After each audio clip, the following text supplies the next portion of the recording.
नाटक म्हणजे नात्यातल्या सुंदर क्षणांकडे टक लावून पाहण्यासाठी मिळालेलं कलेचं एक वरदान. की नाटक म्हणजे नाराज असतानाही चेहऱ्यावर टवटवीत हास्य फुलवणार कमळासारखं एक सुंदर फूल.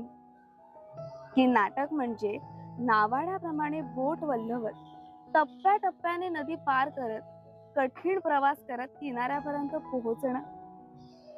की नाटक म्हणजे नाचत गात हसत खेळत आणि कधीतरी टवाळक्या सुद्धा करत कळत नकळत एकमेकांना सावरणं. की नाटक म्हणजे ना उमेद झालेल्या मनाला टक्कर देणार आणि नवी उमेद देणार कलाकारासाठीच जगण्याचं एक साधन. की नाटक म्हणजे ना कळणार ना समजणार, टप्प्याटप्प्याला वेगळं जाणवणार, कदाचित प्रत्येकाच्या दृष्टीनुसार निराळ. खरंच काय असतं नाटक?